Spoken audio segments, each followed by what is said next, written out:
তো এই লেকচারগুলো কিন্তু খুব ইম্পর্টেন্ট এই জন্য যে আসলে মেইন হচ্ছে ধারণাটা, ঠিক আছে? আমি কিন্তু যখন শুরু করব, এসইও আসলে তেমন কিন্তু কিছুই না, জাস্ট ট্রিক্স কিন্তু, কিন্তু তার আগে যে কনসেপ্টটা ক্লিয়ার করা এটাই হচ্ছে মেইন কাজ, ঠিক আছে? এই জন্যই আমি এগুলো ক্লিয়ার করতে সেদিন আমাদের সাথে ক্লিয়ার করছি যে গুগল আসলে অ্যাকচুয়ালি কী চায়, গুগলের ফিউচার কি, মানে গুগলের ভবিষ্যৎ কি, গুগল কোন দিকে যাচ্ছে, মানে সামনে এটার এসইওর ফিউচার কি, তাই না? এটা তো জানতে হবে। এটা হলো যে ফ্রিল্যান্সিং আউটসোর্সিং তোমরা কেমন জানছো জানি না, বাট এটা হলো যে একটা প্রফেশন। আমরা যারা দেখি মার্কেট প্লেসে, আপনার অ্যাকাউন্ট আছে? আপনার আছে? আপওয়ার্কে আছে? দেখছেন স্পেশালি মানে যারা এসইও রিলেটেড যারা কাজ করে তাদের প্রোফাইলগুলো দেখছেন? আচ্ছা, কীরকম? অনেক অনেক ডলারে কিন্তু তারা কাজ করে, ধরুন $5 থেকে শুরু করে এরকম আমার নজর আছে $350 পর্যন্ত একজন কাজ করে পার আওয়ারে, ঠিক আছে? তো এরকম হ্যাঁ, পার আওয়ার $350 এরকম কাজ করে। ও হচ্ছে যে বিজনেস প্ল্যান দেয় আর কি, অবশ্যই বিজনেস প্ল্যান দেয় আর কি, প্ল্যানার। হ্যাঁ, একটা নতুন কেউ বিজনেস তৈরি করবে, তার প্ল্যান দিবে সে, মানে সেটা কীরকম মানে হবে, কীরকম করে মানে স্ট্র্যাটেজি কীরকম হবে, ব্র্যান্ডিং কীরকম করবে, এরকম প্ল্যান দেয়। মানে 2-4 ঘন্টার ও যদি পরামর্শ নেয় তাহলে সে একটা ভালো বিজনেস দাঁড় করতে পারবে। ওরা বড় বড় কোম্পানিটা নেয়। আচ্ছা আচ্ছা, হ্যাঁ, এইটা সবচেয়ে বড় বুলশিট কোশ্চেন। মান্থলি কত, এখানে ডিপেন্ড করবে তোমার হলো যে তুমি কতটুকু সময় দিচ্ছ আর তুমি কি পরিমাণ স্কিল, ঠিক আছে, এটার উপর ভিত্তি করে, দক্ষতার উপরে আর কতটুকু সময় দিচ্ছ। তোমার একটা বিষয়ে দক্ষতা আছে, তুমি এখন সপ্তাহে মাত্র 2 দিন সময় দাও, তাহলে তো তোমার 2 দিন সময় দিলে যে পরিমাণ সময় দেবে সেই পরিমাণে একটা কাজ হবে। আমি লাস্ট যেটা প্রজেক্ট করছি 3 মাস ধরে কমপ্লিট করছি, সপ্তাহে 20 ঘন্টা করে। হ্যাঁ, সপ্তাহে 20 ঘন্টা কাজ করতে হয়, $4 পার আওয়ার রেট, তাহলে কত হচ্ছে? $4 $80, সপ্তাহে $80। তা আমি ওটা মোটামুটি 3 দিনে কাজ করে ফেলতাম। 20 ঘন্টা কাজ 3 দিনে তো করা যায়। শনি রবি, শুক্র শনি রবি 3 দিন কাজ করতে 20 ঘন্টা কাজ, বাকি 4 দিন এই তাং ফাং করে বেড়াইতাম আর কি, ঠিক আছে? তো তাহলে 80 80 160 160 160 200 মানে 320। এখানে আপওয়ার্কে ফি কাটতো মনে করেন যে 3 × 10 = 30 বা $32, মোটামুটি আমার 250 বা 350 মতো থাকতো, ঠিক আছে? একটা প্রজেক্ট সপ্তাহে 20 ঘন্টা করে, ঠিক আছে? এইরকম আর কি, এটা ডিপেন্ড করবে। এখন আমি যদি আরও প্রজেক্ট নিতাম, আরও যদি প্যারালাল আর 2টা প্রজেক্ট থাকতো, সপ্তাহে যদি 6 দিন কাজ করতাম, তাহলে ডাবল ইনকাম হতো, ঠিক আছে? আচ্ছা, এখন এটা হচ্ছে আমার হচ্ছে আওয়ারলি রেট কত? $4, আমার দক্ষতার উপরে, দক্ষতা এবং সময়। আবার কারো কারো দক্ষতা আছে ওই কাজে আবার তারা $10 পার আওয়ারে কাজ করে, হ্যাঁ, তাহলে তারা আরও বেশি ইনকাম করবে। হ্যাঁ, তাই ইনকামটা ডিপেন্ড করে কিসের উপরে? দক্ষতার উপরে, দক্ষতা এবং কতটুকু সময় দেওয়া, এটার উপরে, ঠিক আছে?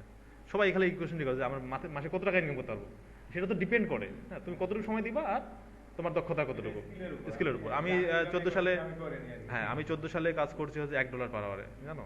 চাকরি ছাড় দিয়ে আসে তখন তো কিছু জানি না তেমন, মানে হলে যখন কাজ করতাম তখন তো মার্কেট প্লেসে কাজ করতাম না, মার্কেট প্লেসে 2-3টা কাজ ছিল ছোট ছোট, মানে অল্প বুঝতাম না, আর এমনি মানুষের কাজ করে দিতাম।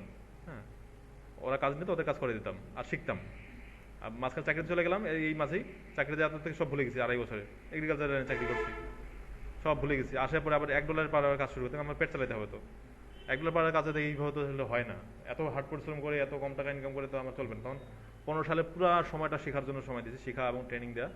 আবার 16 সাল থেকে ওই প্রজেক্টটা পাইলাম, এখন বিট করি, কাজ করি, এখন প্রজেক্ট রানিং আছে, এই আর কি, এবার চলতেছে। এটা তুমি যেটা পারবা সেটাই, ঠিক আছে? বড় প্রজেক্ট নিতে পারে। এটা প্রজেক্টটা ছিল মানে পুরানো ক্লায়েন্ট ছিল, ও লং টাইম প্রজেক্ট এটা। হ্যাঁ, একটা পুরো সাইটে কমপ্লিট সাইট রেসিভ করতে হবে, হ্যাঁ, নতুন সাইট, এটা র্যাঙ্কে নিয়ে যেতে হবে। এই কাজটা আমি ধীরে ধীরে করছি, সব ধরনের কাজ, মানে একদম on page SEO, of page, keyword research, competition analysis, backlink, branding, সব কিছুই আমি করছি, মার্কেটিং সব আমি করছি, ঠিক আছে? এই জন্য ও কাজটা আমাকে দিয়ে ও ঘুমাইছে। হ্যাঁ, 3 মাস পর কাজ, আমি বলেছি কাজ কমপ্লিট হয়ে গেছে, তুমি প্রজেক্ট এন্ড করে দাও। সুন্দর কন্ট্রাক্টে, আওয়ারলি এবং কন্ট্রাক্ট। হ্যাঁ, টাকাটা তো এই অ্যাকাউন্টে জমা থাকবে। না, তোমার আপওয়ার্কে কাজ করলে আপওয়ার্কে জমা থাকবে, তুমি ফিবারে কাজ করলে ফিবারে জমা থাকবে। ওখান থেকে তুমি তখন মাস্টার কার্ডে নিবা না ব্যাংকে নিবা না যেভাবে নিবা এরকম, ঠিক আছে? এরকম টাকা তোলা নিয়ে কোনো সমস্যা নেই। হ্যাঁ, মানি বুকার্স আছে, পেওনিয়ার কার্ড আছে, স্ক্রিল আছে। মানি বুকার্সটা এখন স্ক্রিল। হ্যাঁ, মানি বুকার্সটা এখন স্ক্রিল, আগে মানি বুকার্স ছিল, এখন ওটার নাম হচ্ছে চেঞ্জ করে স্ক্রিল। আচ্ছা আচ্ছা আচ্ছা, এখন করে ভেরিফাই করতে হয়। আচ্ছা, তো এই হলো বিষয়। সবচেয়ে মূল কথা হচ্ছে যে এই যে যে বেসটা আজকে ক্লাস নিলাম আগের, ওদের এখন মোটামুটি ধারণা হয়ে গেছে, বাট কনসেপ্টটা ক্লিয়ার করাই কিন্তু মেন কাজ। হ্যাঁ, তারপর তো খালি এবার এটাই। আচ্ছা, আমি একটা জিনিস কথা বলি যে SEO is all about tools and tricks, মানে টুলের ব্যবহার এবং কৌশল, এটাই হচ্ছে এসইও, আর কিছুই না কিন্তু। ঠিক আছে? তা আচ্ছা, আন্ডারস্ট্যান্ডিং গুগল আমরা ছিলাম। গুগলে গুগল আসলে অ্যাকচুয়ালি মানে মেইন সার্চ ইঞ্জিন হচ্ছে গুগল। ওই দিন যেহেতু আলোচনা করছি, আপনাকে একটু রিপিট করছি, সেটা হলো যে আমরা এসইও করবো গুগলের জন্য। হ্যাঁ, আসলে গুগলের মানে গুগলে তো র্যাঙ্কে নিয়ে যাবো। আর গুগল কি প্রথমত একটা ওয়েবসাইট, তাই না? google.com। আচ্ছা, google.com এবং google.bd.com যেটা, হ্যাঁ, এটার মধ্যে ডিফারেন্স কি? এটা কি আলাদা? আচ্ছা, না, এটা হচ্ছে কান্ট্রি ডোমেইন, কান্ট্রির জন্য। ইয়ে একটাই, সার্ভার একটাই, সার্ভার একটাই, কিন্তু আমাদের বাংলাদেশের জন্য আলাদা গুগল বিডি। হ্যাঁ, এইরকম আর কি। আর ফেসবুক, আচ্ছা, ফেসবুক আছে। আমি যে একটা সব মানে একটা সাইট খুলি, হ্যাঁ, গুগলের কাছ থেকে তো আমাকে জায়গা আনতে হবে নাকি কারো অন্য কারো কাছে? না, আমরা সাইট খুললে ওইটা ডোমেইন হোস্টিং এর বিষয়।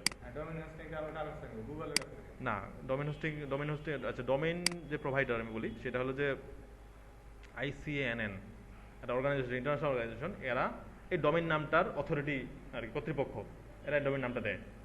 এখন ওই নামটা দেওয়ার জন্য অনেকগুলো কোম্পানি বলো যে রেজিস্ট্রেশন করছে, যেমন হস্টগেটর আছে, নেমচিপ আছে, বহু ধরনের কোম্পানি আছে। এরা ডোমেইন নামটা সিলেক্ট করে দেয়।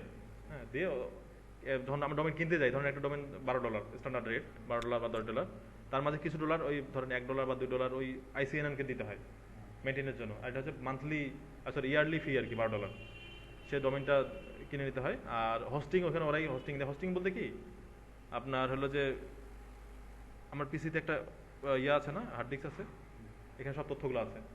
আমরা অনলাইনে কোনো সাইটের ডাউনলোড করে ভিডিও দেখি বা অডিও নিউজ মানে বা ইমেজ, এগুলো তো কোনো একটা পিসিতে ইয়ে করা আছে, জমা করা আছে, ওইটাই হচ্ছে সার্ভার। হ্যাঁ, ওইটাই হচ্ছে সার্ভার, এবং সার্ভারের যে ওইটাই হচ্ছে হোস্টিং। হ্যাঁ, সার্ভারের যে ভাড়াটা ওইটাই হচ্ছে হোস্টিং। ঠিক আছে? ওরা যে একটা সার্ভার পিসি তৈরি করছে, ক্লাউড আছে, আবার নন ইয়া আছে। হ্যাঁ, এখন আছে আপগ্রেড হচ্ছে ক্লাউড। ঠিক আছে? আপডেট, হ্যাঁ, আপগ্রেড মানে হোস্টিং সিস্টেম হচ্ছে ক্লাউড সিস্টেম। ঠিক আছে? তো ক্লাউড আর কিছুই না, জাস্ট ওই হোস্টিংটা আর কি। ঠিক আছে? ক্লাউড হোস্টিং বলে। তো এই হলো যে বিষয়। তো আমরা গুগলে ফিরে আসি। গুগল হলো যে 98 সালে শুরু হয়। হ্যাঁ, 98 সালে শুরু হওয়ার পর থেকে শুরুতেই বলছি যে গুগলের একটা মাত্র র্যাঙ্কিং ফ্যাক্টর ছিল, সেটা হচ্ছে ব্যাকলিং। হ্যাঁ, লেরি পেজ এবং সার্জি ব্রিন যে অ্যালগরিদম দিয়ে তৈরি করেছিল যে যত বেশি ব্যাকলিং হবে, মানে রেফারেন্স বেশি, সে সামনে থাকবে। ঠিক আছে? এই জিনিসটা বুঝতে হবে। তাহলে আগে মানে গুগল আপডেটের আগে, পান্ডা পেঙ্গুইন আপডেটের আগে শুধুমাত্র ব্যাকলিং করেই কিন্তু এসইও করা যেত। তখনকার ধারণা ছিল এসইও ব্যাকলিং মানে এসইও, এসইও মানে ব্যাকলিং। হ্যাঁ, কিন্তু এখন কিন্তু এসইও মানে ব্যাকলিং না।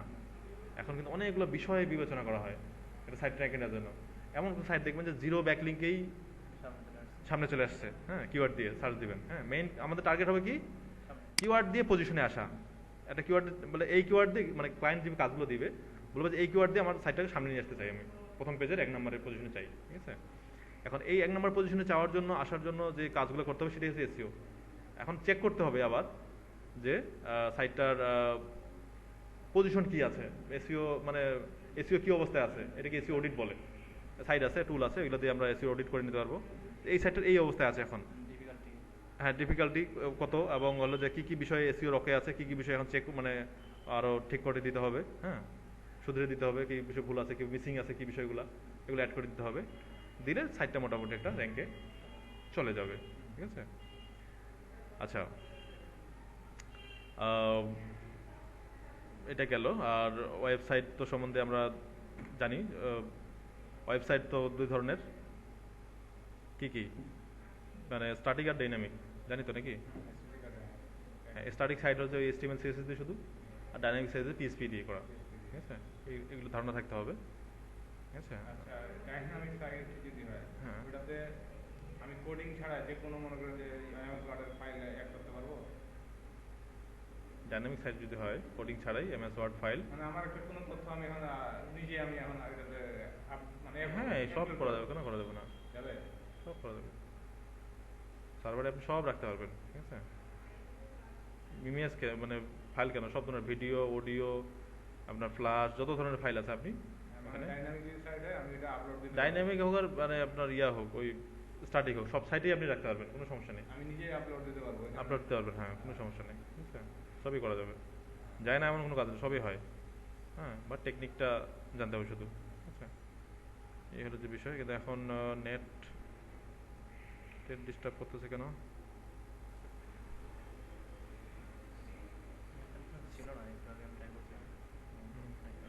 তখন বন্ধ ছিল। আচ্ছা, ম্যাডাম বলার সাথে নেট কানেকশন দিতে দিই।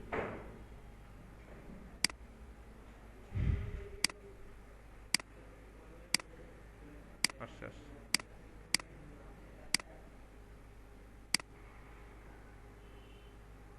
আসছে মনে হয়, আসছে। হুম,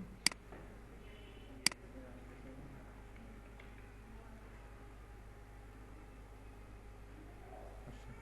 আচ্ছা, প্রথম কথা হচ্ছে এটা একটা ওয়েবসাইট, কিন্তু গুগল.কম একটা ওয়েবসাইট। আচ্ছা, ফেসবুকও কিন্তু একটা ওয়েবসাইট, গুগলের একটা website.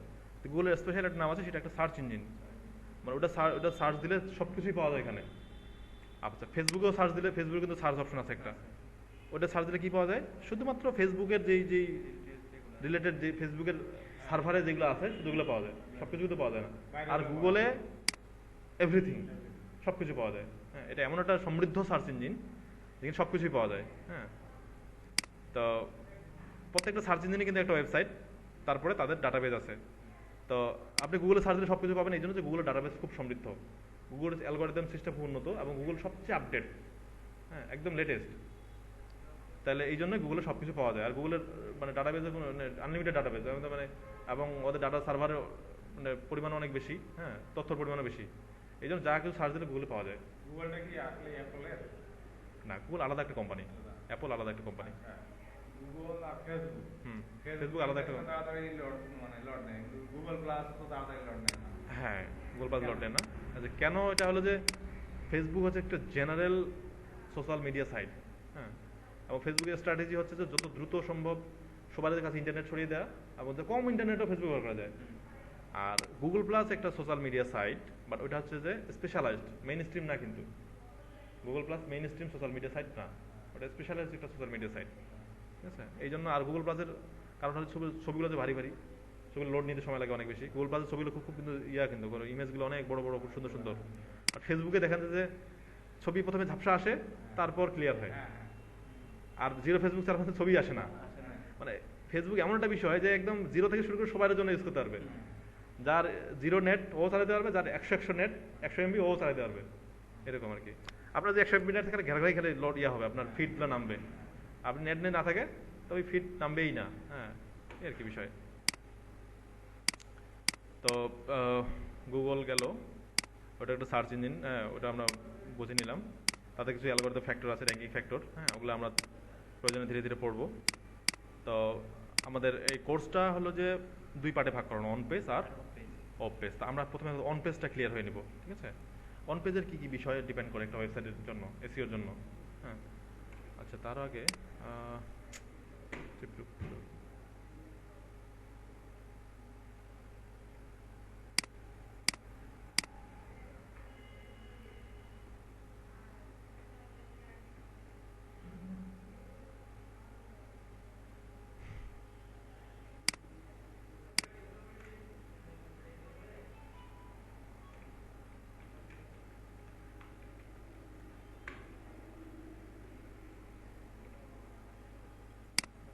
On page SEO issue, কী কী অন পেজ এসইও ইস্যু। আর তার আগে একটা জিনিস ক্লিয়ার হয়নি, যে ওয়েবসাইটের যে বিষয়টা থাকে,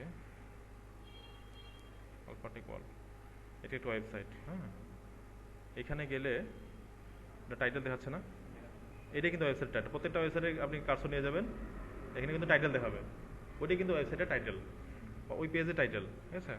আচ্ছা, কন্ট্রোল ইউ চাপে আমরা পেজ সোর্স দেখতে পারি, ঠিক আছে, এটা তো আমরা জানি।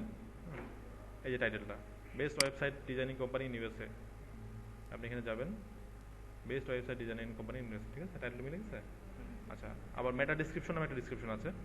আলফাটেক world is one of the top responsive web design service company in USA, provide best web development service with responsive web design, SEO and graphics.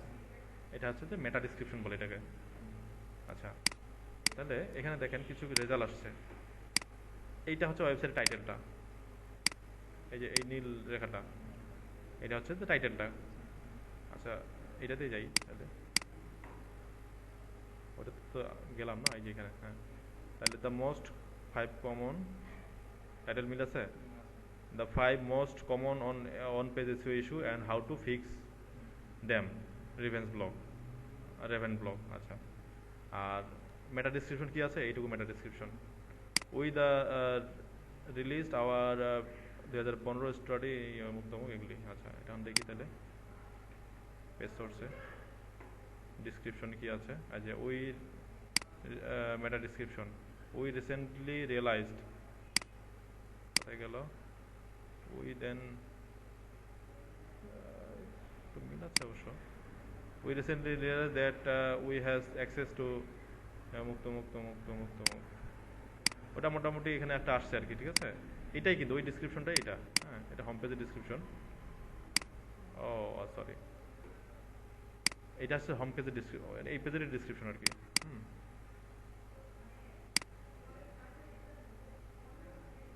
Recently deer has, তাহলে সবচেয়ে বড় বিষয় হচ্ছে যে টাইটেলটা সামনে যেটা আসে, গুগল যেটাকে ডাটাটা, যে ডাটাটা আমাদের শো করাচ্ছে, সেটা ক্রল করেই তো শো করাইছে, তাই না? বা সেটাটা সে ক্যাপচার করে তারপর শো করেছে, টাইটেলটা ক্যাপচার করতে পারছে, আর মেটা ডিসক্রিপশনটা ক্যাপচার করতে পারছে, যেটা আমাদের দেখাচ্ছে, আর ইউআরএলটা। এবং আচ্ছা, আর একটা জিনিস আমরা কি দিয়ে সার্চ দিয়েছি, SEO issue, on page SEO, সেটা কিন্তু একটা কিওয়ার্ড। তাহলে দেখো এমন কিছু রেজাল্ট আসছে, রেজাল্ট কিন্তু কত টোটাল 20 লাখ না 20 কোটি, 20 কোটি, আচ্ছা 2 কোটি 90 লাখ। আচ্ছা, 2 কোটি 90 লাখ রেজাল্টের মধ্যে এই ওয়েবসাইটের সামনে আসছে, আমার এই 10টা রেজাল্ট আসছে, তাদের প্রত্যেকটা দেখবা কিন্তু টাইটেলের মধ্যে এসইও ইস্যু আছে, অন পেজ। এই কিওয়ার্ডটা মানে পূর্ণাঙ্গ বা পার্শিয়াল ভাবে আছে। হ্যাঁ, SEO issue, on page SEO, SEO issue, on page SEO, common SEO issue, on page SEO issue. হ্যাঁ, সবার মধ্যে টাইটেলের মধ্যে আছে এবং মেটা ডিসক্রিপশনের মধ্যে আছে। হ্যাঁ, এবং ইউআরএল এর মধ্যেও আছে, এই যে এসইও ইস্যু ইউআরএল, এটা কিন্তু ইউআরএল, ঠিক আছে, মানে মানে পারমালিংটা আর কি। SEO issue, on page SEO, SEO issue, on page SEO, ঠিক আছে। তাহলে রিসোর্স লোকেটর, হ্যাঁ ইউনিফর্ম বা হ্যাঁ আচ্ছা, বা ইউনিভার্সাল রিসোর্স লোকেটর হয়, হ্যাঁ, যেভাবে বলে আর কি। তো গুরুত্বপূর্ণ বিষয় কিন্তু একটা কিওয়ার্ড, কিওয়ার্ড একটা গুরুত্বপূর্ণ বিষয়। হ্যাঁ, গুগল কিন্তু কিওয়ার্ড নিয়ে কাজ করে, এবং সেই কিওয়ার্ডটা ওই টাইটেলের মধ্যে, মেটা ডিসক্রিপশনের মধ্যে এবং ইউআরএল এর মধ্যে থাকাটা খুবই জরুরি। হ্যাঁ, ওরাই কিন্তু এখানে আসছে। আচ্ছা, আমরা তো ডোমেইন বা হোস্টিং গুগলের কাছ থেকে নিচ্ছি না আলাদা? না, গুগল ডোমেইন হোস্টিং এর বিজনেস করে আমার জানা নেই। হ্যাঁ, ডোমেইন হোস্টিং গুগলের এক্সেসে কি লাভ, গুগলটা এটাই কেন ইনফ্লুয়েন্স করলো? এটাই হচ্ছে কথা, গুগলের কি লাভ।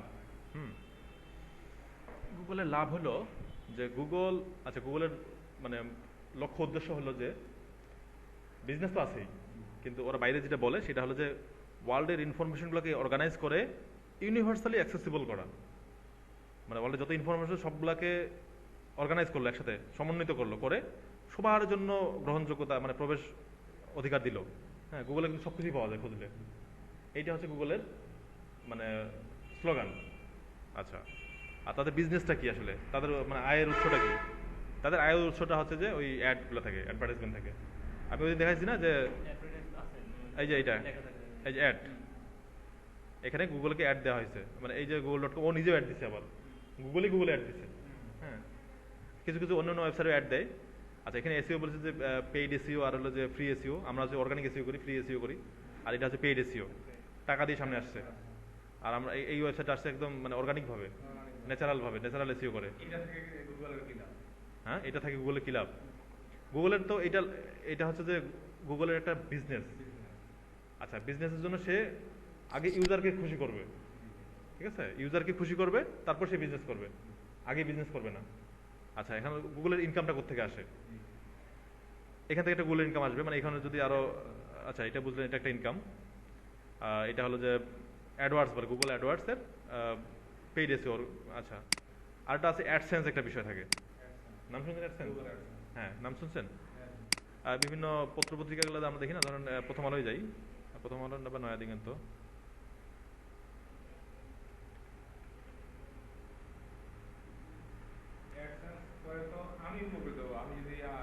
আচ্ছা আমি বিষয়টা ক্লিয়ার করি আপনাদেরকে।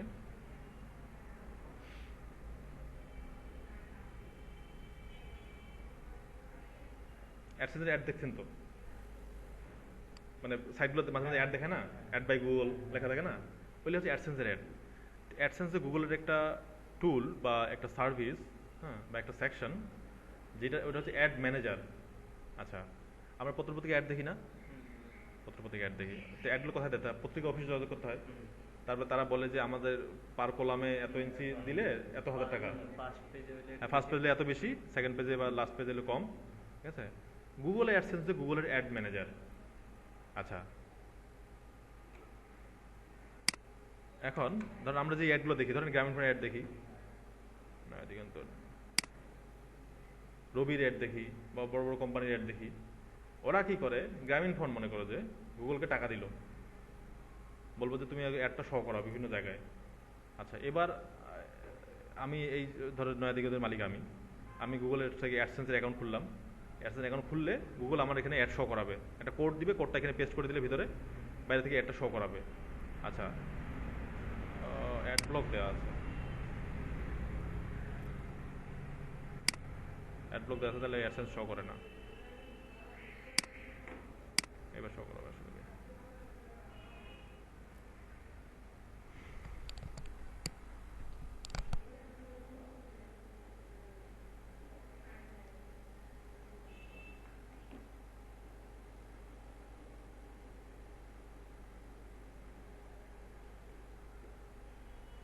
একটু স্লো।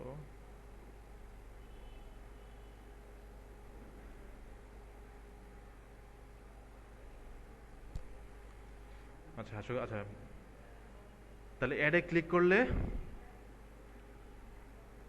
ভিজিটর যারা অ্যাডে ক্লিক করবে তাদের তো কিছু নেই, কোনো বেনিফিট নেই। বেনিফিট হবে এই ডেইলি নয়াদিগন্তের মালিক তার আর গুগলের। ধরেন পার ক্লিকে যদি 1 টাকা করে দেওয়া হয় এই ইয়ার মালিককে, মানে এই নয়াদিগন্তের মালিক যদি 1 টাকা করে পায়, তাহলে গুগল ধরেন 80 পয়সা পায়, মানে 20 পয়সা পাবে, এরকম বিষয়টা।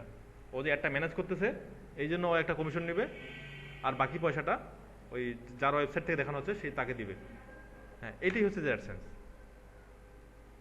ক্লিয়ার হচ্ছে এবার? এই যে আমরা যে অ্যাডগুলোতে ক্লিক করি, ক্লিক করলে আমাদের তো কোনো বেনিফিট নেই, আমরা যা খালি তথ্য দেখতে পাচ্ছি। বাট যেই ওয়েবসাইটের মালিক সে কিছু টাকা পাচ্ছে, আর যে অ্যাডটা ম্যানেজ করতেছে গুগল কিছু টাকাটা পাচ্ছে। টাকাটা দিচ্ছে কে? যার অ্যাড দেখতেছে তাই, যেমন গ্রামীণ ফোন, রবি, এগুলো অ্যাড দিয়ে ওরা টাকাটা দিচ্ছে, ঠিক আছে। এই হচ্ছে যে বিষয়। আপনারা তাহলে ভিডিওগুলো বোধহয় ভালো করে দেখেননি, আমরা যত শিওর প্রথম ভিডিও 1 নম্বর ভিডিওটা দেখেননি আপনারা। আমি প্রথম ভিডিওতে একটা শেয়ার করছিলাম, কিছু ইমেজ শেয়ার করছিলাম, এটা দেখছিলেন কি? হ্যাঁ, do know the digital ads spend overtake newspaper by 2015। 12 সালে কি ছিল আর 15 সালের এই অবস্থা। ইন্টারনেটে অ্যাড দেওয়ার পরিমাণটা বাড়ছে। হ্যাঁ, ইন্টারনেটে অ্যাড কোনটা, এই যে এটা 18.3% ছিল 12 সালে, 24.6 হয়েছে। সবার কমছে, শুধু ইন্টারনেটটাই বাড়ছে। ইন্টারনেটে অ্যাড দেওয়ার প্রবণতাটা বাড়তেছে। হ্যাঁ, তো সেই ক্ষেত্রে ইন্টারনেটে অ্যাড দেওয়ার প্রবণতা বাড়তেছে, এই জন্য আমার যদি একটা চ্যানেল থাকে, আমার যেটা পেজ থাকে, বা আমাদের একটা ওয়েবসাইট থাকে, সেক্ষেত্রে আমি আর্ন করতে পারবো। হ্যাঁ, অ্যাডসেন্স করে হোক আর অন্য সিস্টেম করে হোক, আমি একটা আর্ন করতে পারবো, ঠিক আছে। এটি হচ্ছে অ্যাডসেন্স। এটা একটা ইনকাম গুগলের। আর ওই যে বললাম যে এসইও করে, যে পেইড এসইও, আমরা যে ক্যাম্পেইন দিতে হয়, ওই ওরা যারা টাকা দেয়, ওরা এখানে সেটিংয়ে দিতে হয় যে আপনি কয়দিনের জন্য শো করাবেন, মানে 1 সপ্তাহের জন্য। আচ্ছা, ওটাকে পিপিসি ক্যাম্পেইন বলে, পেপার ক্লিক। যদি ক্লিক করি তাহলেই কিন্তু গুগল পে করবে, তাছাড়া কিন্তু পে করবে। অ্যাডওয়ার্ডসের উপরে একটা আমার আছে, টিউটোরিয়াল আছে, ওটা নিয়ে যাবেন, এখানে আছে।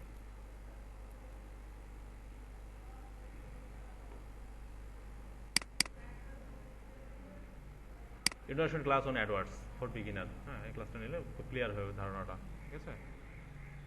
যেসে গুগলে কীভাবে অ্যাড দিতে হয়, অ্যাড ম্যানেজ করে কীভাবে গুগল। হ্যাঁ, এটা হচ্ছে মেইন ইনকাম গুগলের। হ্যাঁ, এটা হচ্ছে মেইন ইনকাম। আচ্ছা, এই যে অ্যাড বাই গুগল।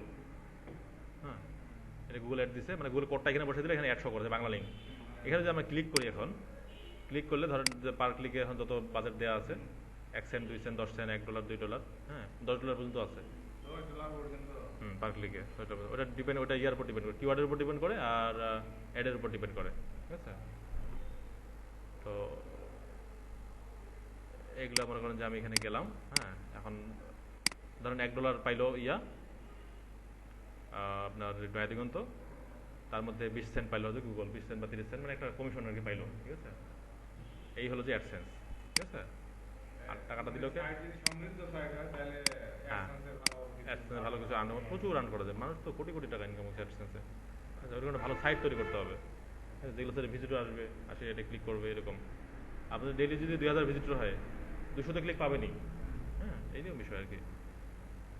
200 ক্লিক পারলে মনে করেন যে পার ক্লিকে $1 হলো, $200 দিনে, কম কথা।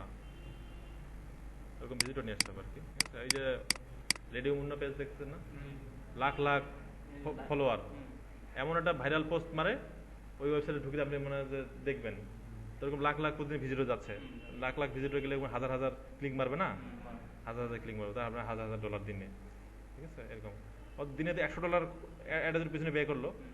ফেসবুকে কিন্তু ইয়ে দেয়, অ্যাড দেওয়া যায়, অ্যাডভার্টাইজ দেওয়া যায়, মানে পোস্টটাকে বুস্ট মারা যায়। $100 দিয়ে বুস্ট মারলে ওরকম 2 লাখ রিচ হবে। 2 লাখ রিচ হলে আপনার 2000 ক্লিক পড়বে না, 2000 ক্লিক করে ফাটাবে পড়বে, ঠিক আছে। আপনি $200 খরচ করতেছেন আর আয় হচ্ছে $2000 সিস্টেম, ঠিক আছে। এই হলো বিষয়। তবে কন্টেন্টটা হইতে হবে এরকম মানে সমৃদ্ধ এবং এমন মানে কন্টেন্ট যেটাতে মনে হচ্ছে যে ক্লিক মারি, হ্যাঁ চুলকানিওয়ালা কন্টেন্ট, হ্যাঁ চুলকানিওয়ালা টাইটেল, এরকম আর কি, আচ্ছা। এটা হচ্ছে যে স্ট্র্যাটেজি, কৌশল। তো অ্যাডসেন্স আমরা বুঝলাম, গুগলের আয়ের উৎস বুঝলাম, গুগল কি করে, হ্যাঁ। আচ্ছা, আরও গুগলের সার্ভিস আছে অনেক, হ্যাঁ এখন সব কিছু অনেক ধরনের প্রোডাক্ট আছে। তো গুগল চাচ্ছে যে রিলেভেন্সি এবং অথরিটি, ওদিনে বলছি যে এই যে অন পেজ এসইও ইস্যু, শুধুমাত্র এই রিলেটেড কিওয়ার্ড যেগুলো যেগুলো আছে শুধু তারাই কিন্তু শো করছে। এখানে কিন্তু অন্য কিছু মানে হেলথ, সিকিউরিটি, ওগুলো কোনো বিষয় আসে না, কিন্তু শুধুমাত্র এসইও গুলো আসছে রিলেটেড। এবং এসইও রিলেটেড এই সাইটটা মনে করেন যে অন পেজ এসইও ইস্যু নিয়ে সবচেয়ে ভালো মানের, ওয়ার্ল্ডের সবচেয়ে ভালো মানের কন্টেন্ট এই সাইটটাতে আছে, যাদের এইটা ফার্স্ট পজিশনে আসছে, হ্যাঁ। এবং এসইওর যে গুগল যেভাবে এসইও করতে বলছে সাইটটাকে, হ্যাঁ কিওয়ার্ডটা যে যে জায়গায় রাখতে বলছে, যেভাবে করতে বলছে সেগুলো সব ফুলফিল করছে এবং কন্টেন্টটা উন্নত, এই জন্য সে প্রথম পজিশনে আসছে, ঠিক আছে। আচ্ছা, এমন তো হতে পারে যে নিচেরগুলোও তো সমৃদ্ধ হতে পারে। হ্যাঁ, নিচেরগুলো যদি সমৃদ্ধ না হয়, এই জন্যই তো গুগল আপডেটগুলো নিয়ে আসে। আপডেট নিয়ে আসে এই জন্য যে একদম সমৃদ্ধ জিনিসটাকে নিয়ে আসবে। আগে এরকম ছিল, অন পেজ একটা ব্লগ স্পট চলে আসলো, খামা কিছুই নাই, খালি কিওয়ার্ড দিয়ে ঠাসা, হ্যাঁ ওই চলে আসলো। আমি যে প্রপার তথ্যটা পাইলাম না, হ্যাঁ তো ওই জন্য তো গুগল আপডেটগুলো নিয়ে আসতেছে, নিয়ে আসে একদম সঠিক মানে পারফেক্ট কম্পিটিশন ওইটা নিয়ে আসতেছে, হ্যাঁ। এটি হচ্ছে যে গুগল। আর অন্যান্য ইয়াগুলোতে আপনি দেখবেন বিং বা ইয়াহুতে সার্চ দিবেন, আপনি রিলেটেড রেজাল্ট পাবেন খুবই কম, ইরিলেভেন্ট রেজাল্টগুলো সবাই আসবে। ওরা ওই যে ওইরকম করে ইয়া করে আসছে, ওদের মানে আপডেট পলিসি অত উন্নত না। মানে ইয়াহু যেটা আছে এটা মধ্যে তো আমরা মানে মানে অ্যাবসলিউট কারেন্ট মানে নিউজগুলো দিচ্ছি, এটা তো ফার্স্ট পজিশন ইজিলি আসে, মানে এই যে মধ্যে যদি বুঝলাম না, মানে ইয়াহুর মধ্যে যদি আমরা যে কাজটা গুগল করতেছি এটা ইয়াহু তো করি, মানে অ্যাবসলিউট কারেন্ট আচ্ছা ইজিলি আসা যাচ্ছে, কিন্তু ইয়াহুর ভিজিটর কয়জন, ইয়াহু ইউজ করে কয়জন, আমাদের মেইন টার্গেট তো ফোকাস তো এখানে, ঠিক আছে। সেই ফর এক্সাম্পল একটা উদাহরণ দিই, বাংলাদেশে ধরো একটা পেস্টিসাইড কোম্পানিতে আমি চাকরি করছিলাম, তো পেস্টিসাইড নিয়ে কথা বলি। ধরো একটা পেস্টিসাইড কেউ আনবে একটা প্রোডাক্ট, হ্যাঁ বাংলাদেশে যাকে মার্কেট যাচাই করবে, বাংলা সবচেয়ে কোন শস্যটা সবচেয়ে বেশি আবাদ হয়, ওই প্রোডাক্টকে টার্গেট করে তারা ওই পেস্টিসাইডটা নিয়ে আসবে, তাই না। এমন ধরেন এমন প্রোডাক্ট যেটা আবাদে হয় না, যেন পান আর কয় যায় 2-3 জেলায় আবাদ হয়, ওইটার উপর ভিত্তি করে কি প্রোডাক্ট নিয়ে আসবে, জীবনও চলবে না। প্রথম যে প্রোডাক্ট ধানের উপর নিয়ে আসতে হবে, মানে যে কোনো পেস্টিসাইড রেজিস্ট্রেশন নেওয়ার আগে ধানের উপর তার আগে রেজিস্ট্রেশন নেবে, তারপর ধানে বেশি ব্যয় হবে, তারপর দ্বিতীয়তে আলু, তারপরে হচ্ছে বেগুন, তারপরে ধাপে ধাপে এইগুলোতে আগে রেজিস্ট্রেশন নিতে হবে, তাহলে ওগুলাতে যদি রেজিস্ট্রেশন না যায় বাকিগুলোতে এমনিই চলে যাবে, হ্যাঁ। ওই ধানের জেলে যে পেস্টিসাইড ওইগুলাই কিন্তু পানে দেই, ওগুলাই আদার যে ছোট ছোট সবজিগুলো ওগুলোতে দেই, কিন্তু টার্গেট হচ্ছে যে বড়গুলা, ঠিক আছে। এই হচ্ছে বিষয়, হ্যাঁ। তুমি যদি গুগলকে টার্গেট করো, এই তোমার বিং আর ইয়াহু এমনি তোমার পজিশন ফার্স্ট পজিশন চলে আসবে। ঠিক আছে, তুমি বিসিএস এ ট্রাই করলে এই ছোটখাটো চাকরি পরীক্ষা এমনি চলে আসবে। বিষয় হচ্ছে এটা। ঠিক আছে, তো এই মোটামুটি গুগল। হ্যাঁ, গুগলের মেইন মোটো হচ্ছে যে রিলেভেন্ট রেজাল্ট দেখাবে এবং তোমাকে সব হাই অথরিটির রেজাল্ট দেখাবে, সবচেয়ে ভালো বেটার রেজাল্টটা দেখাবে, ওয়ার্ল্ডের মধ্যে সবচেয়ে ফার্স্ট ক্লাস রেজাল্ট ওটা তোমাকে দেখাবে, ফার্স্ট ক্লাস ইনফরমেশন যেখানে আছে সেখানে তোমাকে দেখাবে। এইটার জন্য গুগল আপডেট নিয়ে আসে, আর এটার জন্য কিছু কিছু বিষয় বিবেচনা করে, সেগুলি হচ্ছে র্যাঙ্কিং ফ্যাক্টর। ঠিক আছে, তাহলে আমাদের এসইও যারা যারা করি তাদের যে কৌশলটা খাটাবো আমরা, সেটা কি খাটাবো, সেটা ওরা অ্যানালাইসিস করে বের করছে। কিন্তু ওই যে র্যাঙ্কিং ফ্যাক্টরটা 202টা, এটা কিন্তু 2014 সালে বের করছে। এর আগে কিন্তু এরকম একটা কমপ্লিট গাইডলাইন কেউ বের করতে পারেনি। সবাই বড় কথা এটা করলে এসইও পড়ে, এটা এসইও পড়ে, বাট এটা কমপ্লিট যে একটা গাইডলাইন, এটা কিন্তু কেউ বের করতে পারেনি। আমি মনে করি ওই যে র্যাঙ্কিং ফ্যাক্টরটা আছে এসইওর জন্য বাইবেল। তুমি যদি র্যাঙ্কিং ফ্যাক্টর ক্লিয়ার করে বুঝতে পারো তাহলে গুগলকে বুঝতে পারবা। হ্যাঁ, আচ্ছা, গুগল একটা ইয়ে আছে, বই আছে যে সিম্পল গুগল এসইও গাইডলাইন, ওটা অনেক আগের, ওটা শুধু অন পেজের উপর বেস করে, অফ পেজের উপর না। ঠিক আছে, নতুন কোনো আপডেট আছে নাকি? নতুন একটা আপডেট আসছে গুগলের, সেটা হলো যে আপডেট দেখা দিছি না, মজের আপডেট, গুগল আপডেট স্টোরি,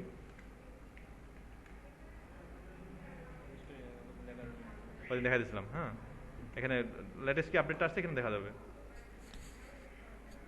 আচ্ছা, আমি কোথায় ছিলাম?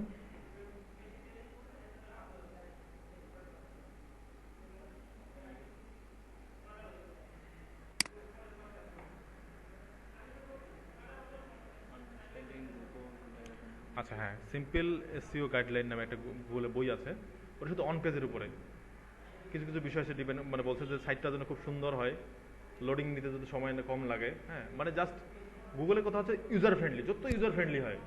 ফেসবুকে আমরা ইউজার ফ্রেন্ডলি না, গুগল পেজ কিন্তু ইউজার ফ্রেন্ডলি। ফেসবুক না আসলেও অন্তত গুগলের প্রথম পেজটা কিন্তু আসে, আমরা ক্লিক মারলেই কিন্তু নেট থাক আর না থাক এই পেজটা কিন্তু আসবে। মানে এত পাতলা। আর গুগলের নতুন সিইও চেঞ্জ হওয়ার পরে এই গুগলের লোগোটার সাইজ আরও কমাই দিছে, মানে আরও কম, মানে যদি টুপি টুপি করে নেট থাকে তারপরে এটা আসবে। ঠিক আছে, এটার লোগোটার পিক্সেল আরও কমাই দিছে। হ্যাঁ, আর পিক্সেল কিন্তু বেশি ছিল, মানে যত কম মেগাবাইটে এটা লোড হওয়া যায় এরকম আর কি, ইউজার ফ্রেন্ডলি। হ্যাঁ, গুগল সার্চ রেজাল্টটা নেট সামান্য নেট থাকলেও কিন্তু এই রেজাল্টটা আসে। আর তুমি ইয়াহুতে সার্চ দিয়ে যাবা, ইয়াহুতে নিউজে আর অ্যাডভার্টাইজে একটা ভর্তি। ঠিক আছে, মানে বিরক্ত হয়ে ইউজ করে না। আর এখানে দেখা সিম্পল, কিচ্ছু নাই, যেটুকু আমার দরকার সেটাই আসতেছে। গুগল তো পারতো এখানে অনেক অ্যাড দিতে পারতো, কিন্তু ওইটা চাচ্ছে না। গুগল চাচ্ছে যে আগে, হ্যাঁ ভালো, এক্স্যাক্টলি, তাই না, 0.50 সেকেন্ডে কতগুলি ডাটা ক্রল করে সে মনে করেন যে অত বড় সার্ভার থেকে কতগুলো রেজাল্ট দেখাইছে, এতগুলা রেজাল্ট আমরা এগুলো নিয়ে আসছে। কম কথা না কিন্তু, প্রচুর, মানে সবচেয়ে লেটেস্ট মডেল মানে জিনিস। 2016 সালে আপডেট হয়েছে তো অ্যাডওয়ার্ডস শেক আপডেট। ঠিক আছে, এটা অ্যাডওয়ার্ডস নিয়ে একটা আপডেট হয়েছে। হ্যাঁ, অ্যাডওয়ার্ডসের বিষয়ে এটা অফ পেজ এসইও, মানে সরি পেইড এসইও। অ্যাডওয়ার্ডস আছে, পেইড এসইও। হ্যাঁ, অর্গানিক এসইওতে, অর্গানিক এসইওতে মাথা ব্যথা করার কারণ নেই। র্যাঙ্ক ব্রিন পান্ডা 28 নম্বর আপডেট এটা। হ্যাঁ, আর যখন গুগল আপডেটের উপর বিস্তারিত ক্লাস হবে তখন এটা আলোচনা করা যাবে। ঠিক আছে, আচ্ছা, তাহলে আমরা আলোচনা করছিলাম যে অন পেজ এসইও ইস্যু এবং গুগল, গুগল কী কী বিষয় চেক করে এগুলি, the 5 most common on page SEO issues and how to fix them. কি কি? ইমেজ অপটিমাইজেশন, হোয়াটস রং, কি ভুল, হাউ টু ফিক্স। আচ্ছা, ডুপ্লিকেট কন্টেন্ট কিন্তু ডুপ্লিকেট করা যাবে না। হ্যাঁ, খুবই গুরুত্বপূর্ণ বিষয় গুগলে। কন্টেন্ট কপি করে আনে কখনোই এটা করা যাবে না। ঠিক আছে, মেটা ডিসক্রিপশন ইস্যু, ওই যে মেটা ডিসক্রিপশন বললাম না, মেটা ডিসক্রিপশন মানে এই জায়গায় এইটা মেটা ডিসক্রিপশন, খুব গুরুত্বপূর্ণ একটা issue. How to fix structure data issue. Structure data হলো যে এটা ডাটা হাইলাইটার, মানে কিছু কিছু সাইটের ওই যে রিভিউ বা রেটিং দেখা যায় না, তারপরে দেখা যায় যে ওপেনিং টাইম, ক্লোজিং টাইম, অনেকগুলো পেজ আসে। হ্যাঁ, ধরুন আইটি সলিউশনে যদি দেখি,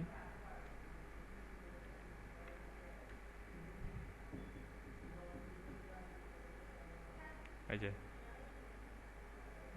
আইটি সলিউশন দিনাজপুর, যদি দেখি,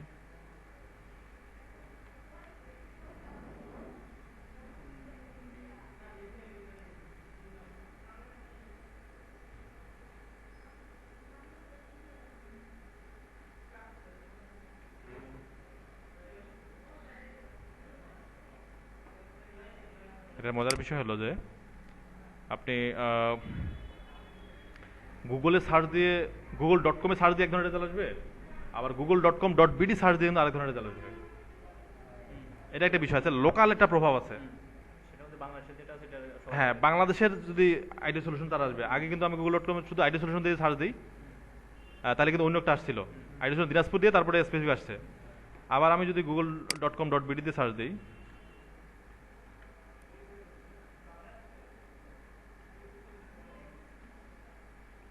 sorry google.com.bd,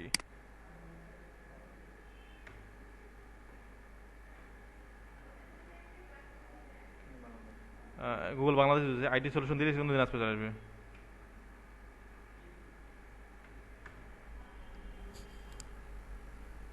IT solution BD আসছে, ওখানে অন্য কিছু একটা আসছিল। তখন বাইরে আসতেছে। হ্যাঁ, তখন একটা বাইরের সাইড আসছিল, এখন আইটি সলিউশন বিডি আসছে কিন্তু। হ্যাঁ, তাহলে এখন বাংলাদেশের মধ্যে যেটা সেরা সেটা আসছে, আর ওইটা কি আসছিল ওয়ার্ল্ডের মধ্যে যেটা সেরা সেটা আসছিল, ঠিক আছে। আর আমি যখন দিনাজপুর লাগিয়ে দিলাম তখন দিনাজপুরের মধ্যে যেটা সেরা সেটা আসছে, কিন্তু বিষয় আছে। আচ্ছা, এই যে এই জিনিসটা, এইটাই হচ্ছে যে স্ট্রাকচার ডাটা ইউজ করে দেওয়া হয়েছে আর কি। অ্যাড্রেস দেওয়া হয়েছে দিনাজপুর, ইকবাল স্কুল, মোড়, এগুলা। এটা হচ্ছে ডাটা হাইলাইটার ইউজ করা হয়েছে, ঠিক আছে। আইডি সলিউশন দিনাজপুর থেকে সার্চ দিলে এটা ডাটা হাইলাইটার দিয়ে এটা করা হয়েছে, ঠিক আছে। তো এই হলো যে বিষয়। এখানে আইডি সলিউশনের ইমেজ যতগুলো আছে লেখা আছে। আচ্ছা, ওই যে ইমেজ একটা বিষয় আছে, এই যে যে ইমেজগুলোর পিছনে আইটি সলিউশন কথা লেখা আছে, সেই ইমেজগুলোর রিনেম আর কি, ওই ইমেজগুলো কিন্তু আসছে। আমরা ইমেজে মাঝে মাঝে সার্চ দিই না, যে ইমেজ দিয়ে সার্চ দিলে ওই রিলেটেড এবং আনরিলেটেড অনেকগুলো ইমেজ চলে আসে, তাই না? তার কারণ হলো ওই ইমেজগুলোতে রিনেমে বা অল্টার ট্যাগে ওই নামটা দেওয়া আছে বিধায় ওই ইমেজটা আসছে, ঠিক আছে। আচ্ছা, ফ্যানটা দিলে মানে ভালো লাগতো, গরম লাগতেছে খুব।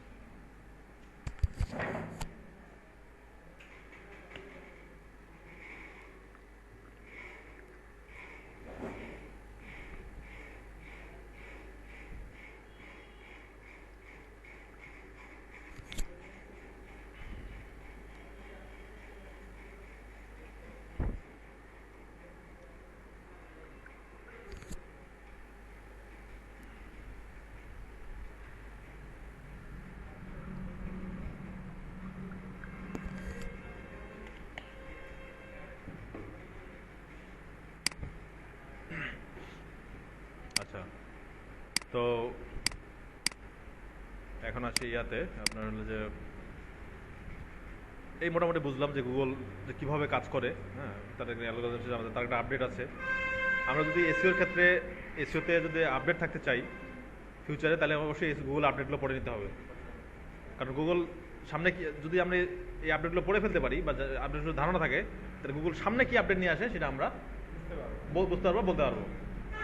আর গুগলের মানে পলিসি যদি আমরা জানি, গুগল সবসময় চাবে যে সলিড কাস্টমারকে ভালো ইনফরমেশন দেওয়া, এটা চাবে। হ্যাঁ, এই যে পান্ডা এবং পেঙ্গুইন আপডেট আসার ফলে আপনি জানেন যে ধরেন পান্ডা আপডেট আসার ফলে 12% সার্চ এফেক্টেড হচ্ছে। মানে ওয়ার্ল্ডে যদি 12 কোটি ওয়েবসাইট থাকে, সরি 100 কোটি ওয়েবসাইট থাকে, তাহলে 12 কোটি ওয়েবসাইট পেনাল্টি খাইছে। মানে তারা সার্চ রেজাল্টের মধ্যে ওই কিওয়ার্ড দিয়ে আর খুঁজে পাওয়া যায় না ওদেরকে। কোন কথা? আচ্ছা, পান্ডাটা হলো যে অন পেজ এসিওর উপরে, এই যে কন্টেন্টের উপরে যারা কপি কন্টেন্ট ব্যবহার করতো, আর্টিকেল স্ক্রিন মানে সাইটে ব্যবহার করতো, তারা ধরা খাইছে একদম পুরাটা, ঠিক আছে। ওটা করা যাবে না, একদম জেনুইন কন্টেন্ট হতে হবে। একটা কথা বলে এসইওতে, কন্টেন্ট ইজ দ্য কিং। কন্টেন্টই হচ্ছে মেইন এখন। হ্যাঁ, এসইওর জন্য 4টা ইম্পর্টেন্ট রিসোর্স, সেটা হলো যে প্রথম হচ্ছে নিশ বলতে ক্যাটাগরি, কোন ক্যাটাগরি নিয়ে আপনি কাজ করছেন।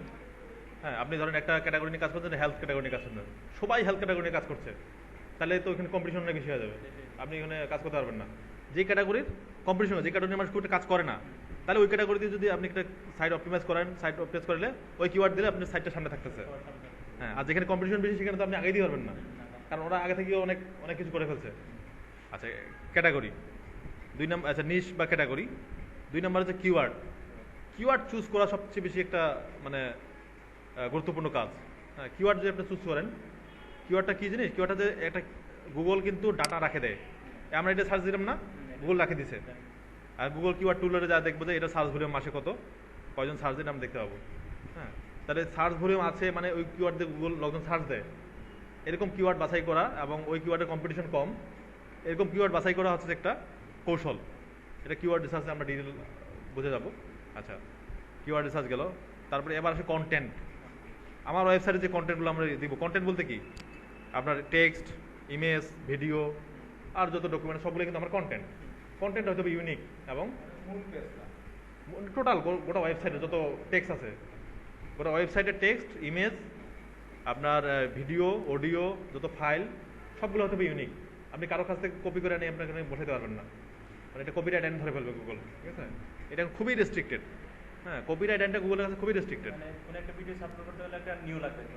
একদম নিউ, আপনার নিজের তৈরি করা লাগবে ওটা ইউটিউবের ক্ষেত্রে। আর আপনি ওইটার আপনি ইউটিউবের লিঙ্কটা দিতে পারেন, ঠিক আছে? আর আপনি নিজে আপলোড দেন তাহলে অবশ্যই আপনার জেনুইন ভিডিও হতে হবে, নিজে তৈরি করা, ঠিক আছে? এর মধ্যে কোনো ইভেন আপনি মিউজিকের যদি ব্যাকগ্রাউন্ড সাউন্ডটাও ইউজ করেন ওটাও কিন্তু কপিরাইট আছে, ব্যাকগ্রাউন্ড সাউন্ডটারও কপিরাইট আছে। ভিডিওতে তো ভিডিও ধরে কোনো একটা ভিডিও তুমি ভিডিও করলা, পরে ভিডিওটা এডিট করে এমন একটা সাউন্ড দিলা যে সাইডের কপিরাইট তোমার নাই, ওটাও ধরে ফেলবে, ঠিক আছে? এরকম মানে কোনো কিছুই কপিরাইট করা যাবে না, মানে একদম নিজে জেনুইন হতে হবে। আচ্ছা, এই জন্য নিজে থেকে লিখতে হবে। হ্যাঁ, তুমি 10টা সাইট দেখে একটা সাইট লেখো, ঠিক আছে, ওকে, সমস্যা নেই। আর একটা সাইট কপি করে স্পিন মারে দিয়ে দিলা, ওটা গুগল ধরে ফেলবে ইজিতে। হ্যাঁ, পান্ডা আপডেটের ফলে এখন ধরে ফেলে। আগে 10 সালে আমি যখন হাইজারের স্টুডেন্ট ছিলাম তখন হলে আমার বন্ধুরা মাসে লাখ লাখ টাকা আমি করতে খালি আর্টিকেল স্পিনিং করে। তখন আর্টিকেল খুব খাইতো, তখন পান্ডার আপডেট ছিল না, সবাই খালি আর্টিকেল সাইট থেকে কপি করে স্পিন মারে চালাইতো আর সাইট রাতারাতি র্যাঙ্ক করাইতো। ঠিক আছে, পান্ডা আপডেট আসার ফলে একদম সব ব্যবসা বাণিজ্য সব ধস, ঠিক আছে? ওরা আর এই সাইট থেকে নাই। আমার ধারণা ছিল যে আমি এই লাইনে একটা বহুদিন ধরে থাকবো, মানে আমার একটা প্রফেশন নেবো। আমি প্রচুর স্টাডি করতাম। হ্যাঁ, আসলে এই ভবিষ্যৎ কি, কোন দিকে যাচ্ছে, এগুলো আরগুলো তো মানে করেন স্পিন মারা তো এগুলো ঠিক না, এটা তো মানুষের কপি করে কন্টেন্ট করে, এটা তো অন্যায়, তাই না? রীতিমতো অন্যায়। এবং বিদেশে এগুলোর যে আপনার প্রচুর আইন আছে, কিন্তু হ্যাঁ, বাংলাদেশে তো কোনো আইন নেই। হ্যাঁ, তুমি একদিনে চালাচ্ছ, চালাচ্ছ না, বিদেশে প্রচুর আইন। হ্যাঁ, আমাদের তুমি দেখবে যে থিসিস কপি করে করে করে অবস্থা খারাপ, বিদেশে তুমি একটা লাইন কপি করতে পারবে না, ঠিক আছে? খুবই কপিরাইট ইস্যু, প্যালগারিজম ইস্যু আর কি বলে এটাকে, খুবই। আচ্ছা, তাহলে আমরা কি ছিলাম?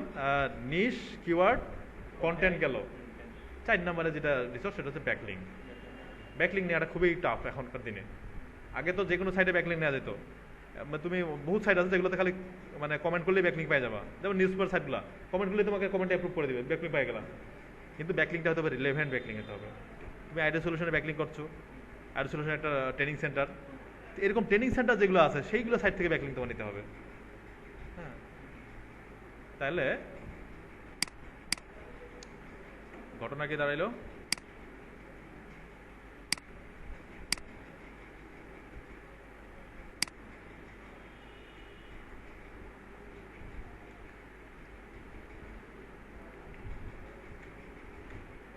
এসইও রিসোর্স কি কি? নিশ, তারপর কিওয়ার্ড, কন্টেন্ট, তারপর ব্যাকলিং।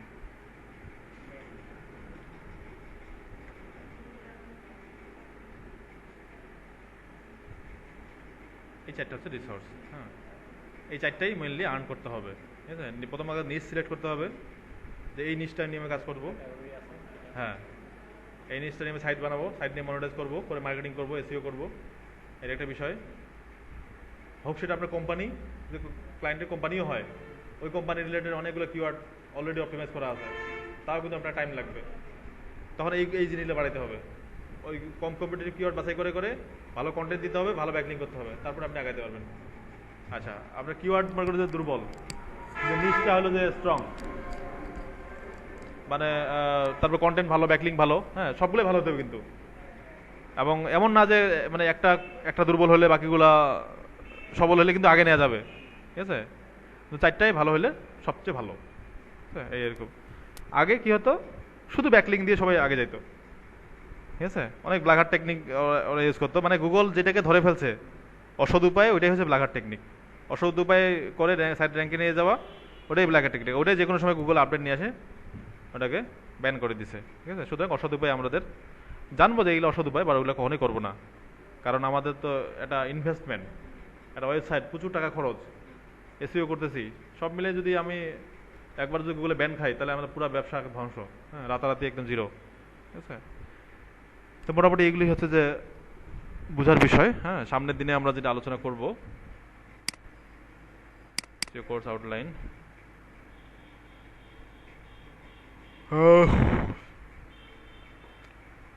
পেজ এটা তো কালকে আলোচনা করেছে না 2 নম্বর পেজটা। 3 নম্বর হলো যে ও না এটা না এইটা কন্টেন্ট ইজ কিং। হ্যাঁ, কন্টেন্টই কিন্তু মেইন বিষয়। এফেক্টিভ টাইটেল, টাইটেল কীভাবে লিখবো, H1 H2 ট্যাগের ব্যবহার, internal linking, external link, backlink, incoming link, outgoing link, keyword prominence, proximity, keyword density, blog, এটা লাগে ইংলিশ। এগুলি আমরা এখন নেক্সটে আলোচনা করবো আর কি। কিওয়ার্ডের ঘনত্ব, কিওয়ার্ডের ঘনত্ব, ঠিক আছে, কিওয়ার্ডের ঘনত্ব, কিওয়ার্ড ডেন্সিটির ঘনত্ব।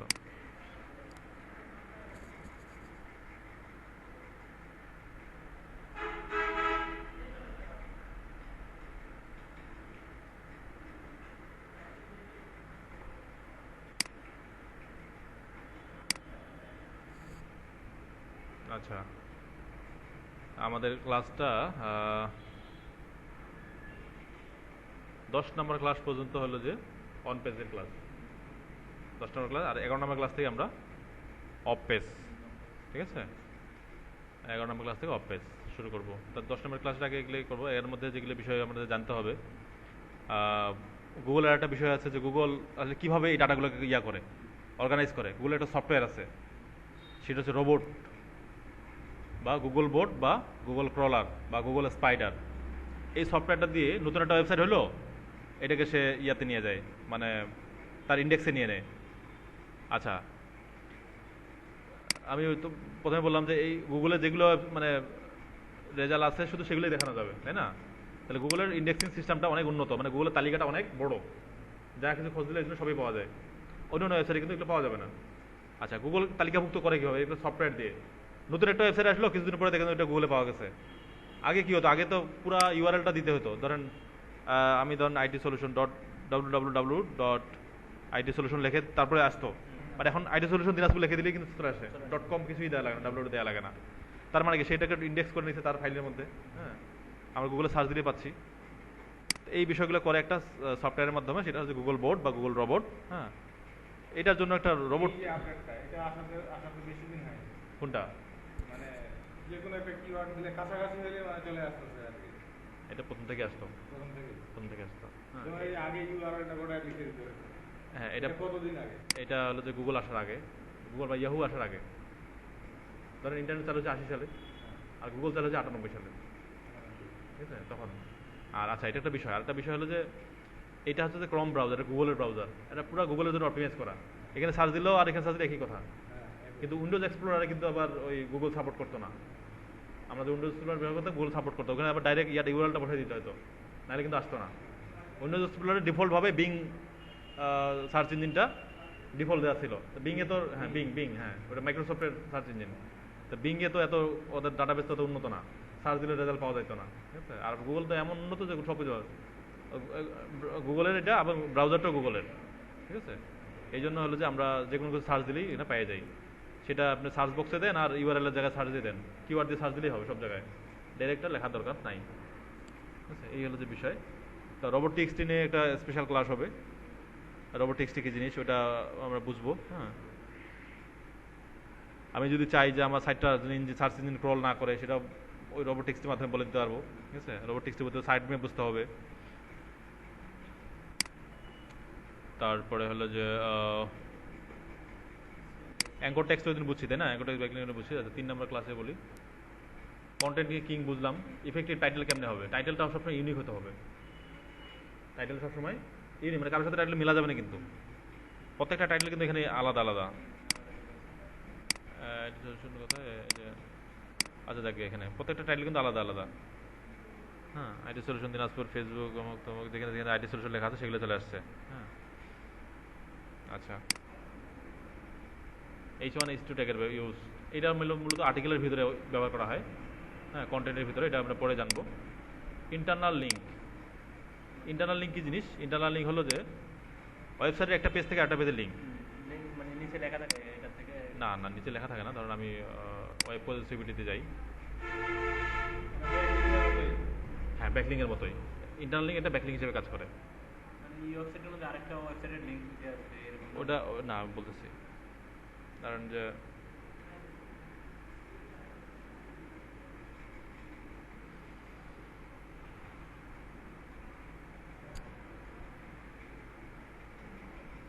নেট খুবই স্লো। 6টা বাজে? কটায় বাজ? 6:30? 15 হ্যাঁ 15 6:15 বাজ ধরতে পারবো না তো। শর্ট করে ও আচ্ছা, ওখান থেকে 6:15 ছাড়বে না, এখানে আস্তে আস্তে 5-7 মিনিট। আচ্ছা আমি শেষ করে দিচ্ছি। এটা পরে গেল হুম হুম। তো এখানে যত সময় লাগে, আচ্ছা এটা দিয়ে বোঝাই দিই। এখানে যদি ধরি এই কোথায় এটা লিঙ্কটা, রেভেন টুলসে যাচ্ছে, এটি হচ্ছে ইন্টারনাল লিঙ্ক। ওখানে ক্লিক করে ওই ডোমেনেই থাকবে, ওই সাইডে থাকবে। একটা সাইটের মধ্যে বিভিন্ন পেজের, একটা পেজের সাথে একটা পেজ, এটা how to right meta description, ওখানে ক্লিক করলে কিন্তু ওই ওই ওই এই সাইট, অন্য একটা মানে এই সাইটের অন্য পেজে যাবে। তাহলে একটা পেজ থেকে একটা পেজে কানেক্ট, এটা হচ্ছে ইন্টারনাল লিঙ্ক, এটা ইন্টারনাল ব্যাপার, ঠিক আছে। আর এটা ক্লিক করে যদি অন্য ডোমেনে যাইতো, অন্য সাইটে যাইতো, তাহলে এটা হচ্ছে এক্সটার্নাল লিঙ্ক। এক্সটার্নাল লিঙ্ক এটাও কিন্তু ব্যাক লিঙ্ক, ইন্টারনাল লিঙ্কটা ব্যাক লিঙ্ক, হ্যাঁ, কিন্তু এটা হচ্ছে ইন্টারনাল লিঙ্ক আর এটা হচ্ছে এক্সটার্নাল লিঙ্ক, ঠিক আছে, বা আউটবাউন্ড লিঙ্ক। আর ব্যাক লিঙ্ক হচ্ছে ইনকামিং লিঙ্ক, মানে ওই এই সাইট থেকে যে অন্য সাইটে যায়, তাহলে ওই সাইটের জন্য এটা হচ্ছে ব্যাক লিঙ্ক, ঠিক আছে। এই জিনিসটা ক্লিয়ার হতে হবে। এক্সটার্নাল লিঙ্ক, ব্যাক লিঙ্ক বা incoming link, outgoing link. Keyword prominence, keyword prominence মানে হচ্ছে কিওয়ার্ড প্রমিনেন্স মানে সুস্পষ্টতা, মানে কতটুকু আছে কিওয়ার্ডটা বিভিন্ন জায়গায় আছে কিনা। একটা আর্টিকেলের মধ্যে বিভিন্ন জায়গায় কিওয়ার্ডটা থাকতে হবে, যে কিওয়ার্ডটা দিয়ে অপটিমাইজ করাবো, ওই কিওয়ার্ডটা বিক্ষিপ্তভাবে বিভিন্ন জায়গায় থাকতে হবে। আর এটা হচ্ছে যে কিওয়ার্ড ডেন্সিটি, ডেন্সিটি মানে কিওয়ার্ডের ঘনত্ব, মানে ধরো 500 একটা আর্টিকেল লিখলাম, আমি স্পেসিফিক কিওয়ার্ডটা কয়বার ব্যবহার করছি। যদি 5 বার ব্যবহার করি তাহলে কিওয়ার্ড ডেন্সিটি কত? 1%। 10 বার ব্যবহার করলে 2%, এরকম আর কি। এটা হচ্ছে keyword density. Keyword density, standard keyword density হচ্ছে 1%।